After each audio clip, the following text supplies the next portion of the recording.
there. Joining me now on set, the parents of Kaylee Goncalves, Christy and Steve Goncalves. Thank y'all so much for being with me. You guys have been so transparent and strong for the public. Christy, you called the person that did this the boogeyman. Yeah. What did you mean by that? It's literally like what nightmares are made of. Like when you're a little kid and you think of the boogeyman, that's just how I feel. Like that's just the horrific details of everything. Them just having a good time, going home and going to bed, and that's happening to them. Your best friend crawling into bed. Just crawling in bed. Every girl in America knows what that's like. The boogeyman doesn't, meet you at McDonald's. I mean, the boogeyman comes and snatches you out of your bedroom. Steve, we've been talking. I've been talking to folks in the community. You said something that stuck with me. You said, until this person is caught, you can't sleep in your bed. No. I can't just lay in my bed and do nothing. That's not the way I raised my family. That's not the way I raised my girls and my son. You don't be a victim. You stand up for yourself and you do everything in your power to make sure people hear you. And they're gonna hear Kaylee. They're gonna hear Maddie. They're gonna hear these. The other two as well. Yes. I'm careful saying anything about them because I need to be careful because I can't speak on somebody else's child. But these two girls, I'm not trying to be a glory hound, but these two girls, I'm gonna do what I can do, and we're not being victims. We're gonna fight. We're gonna figure out how to make sure that we hold everybody, accountable, and we keep eyes and attention on this and get this thing resolved. Steve, you have made it very clear to our audience that you are supportive of law enforcement. You support the investigation. But recently, I've been watching and talking with you, and you're getting frustrated. What does that frustration come from, sir? They put certain people between you and the officers that are making things happen. And those people are like lawyers and they don't want to say anything, and they don't have the guts to come up and be alpha and be like leaders and say, hey, we might say something that's wrong. We're going to take that hit.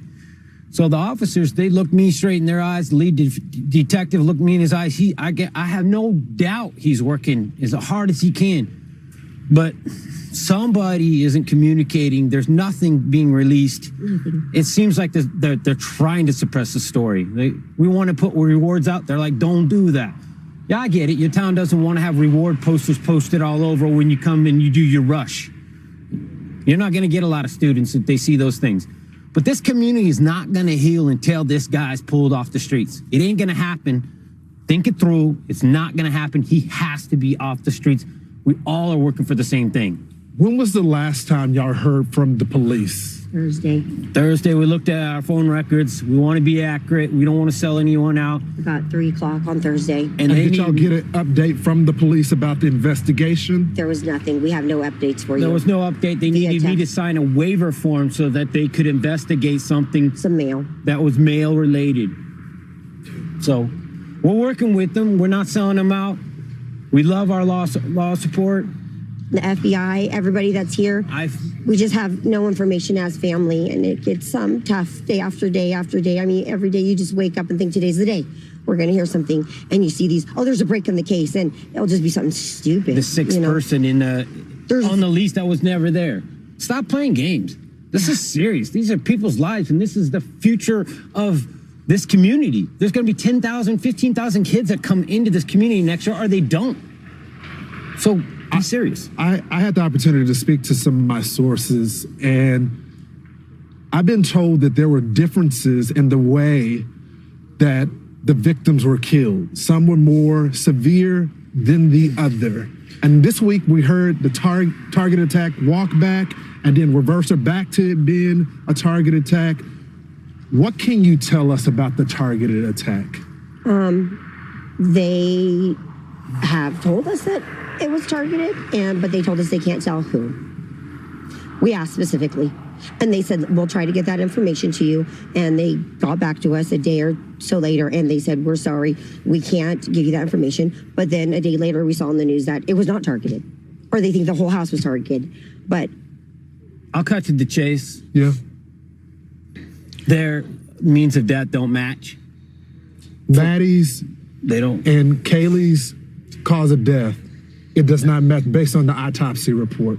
They don't match. Would indicate that one of them. He doesn't have to may go up been the the target. steps. Let's stop playing games, guys. I need somebody to step up and be an alpha. Be somebody to be a leader. Don't make me do it. I don't want to do it. He doesn't have to go up the steps. Their points of damage don't match. I'm just gonna say it. It wasn't leaked to me. I earned that. I paid for that funeral. I paid for that. It's my right. You ain't taking that from me. Calm down. If you don't want to say nothing, that's your bet. But don't say I'm leaking anything. I paid that bill. Sent my daughter to college to get an education. She came back in the box, and I can speak on that. I was also told from sources that are closer to an investigation, because there was a lot of roommates in there. And this was horrific for those roommates that were there as well. Absolutely. Yeah, absolutely. The preservation of this crime scene. Witnesses tell me that it may have well been preserved because the phone was passed around between one of the fraternity members and the girls. One of them unfortunately witnessed the death, the body there. Can you confirm that? We cannot actually. We know nothing about that whole phone call. We've asked. And it's, I mean, I know that a lot of people want to know, but that's just not our agenda. We just are like, somebody called 911, somebody was reported unconscious. We don't really know. I mean, we've heard so many different things and nothing has been clarified or been told to us at all. And I mean, I don't know if I personally have asked anything about that. I don't know if you have asked that, but we know that this is getting 3 weeks in and it's starting to get, we don't want it to go cold. We're reaching out. I've reached out to friends down in California today that have connections that we're hoping to raise some money to get a reward, to get a private investigator. Third party. Why go the private route? Do y'all worry that at the end of this week that this case may be 100%. cold? We're scared. When you We're tell me you scared. don't want a photo up there with the reward offering information, that kind of sounds like you're trying to like suppress the story. I mean, why do you not need help? But hey, I could be wrong. And you officers, I apologize if I'm wrong. Yeah, I want to, absolutely. please forgive me. Please forgive me. But if you don't have the information, people do know. If they don't, then, you Give know, us the something. community, this is a community that is IT based. These guys live a digital footprint like we've never. All of us older people, we don't know how much that digital footprint could be helpful. So that's what we ask for. I hope like a DNA, a family lineage, if they could come out here and just start taking, this town is not that big. We could figure out this, and it might not be him. It might be a family member. We have family all going to the school together. You know, there's cousins, there's aunts, there's uncles. We could find this guy just with volunteers. Lineage companies were, Put Idaho on the map. Christy, Steve, we're going to stay on this case. Thank you. We're not Thank you. going anywhere. Thank you. You guys have been candid with us. We'll keep asking questions. Any resource that we have available, our audience is praying for you guys. Thank you. Thank y'all. It was big for you guys to come back to Moscow tonight.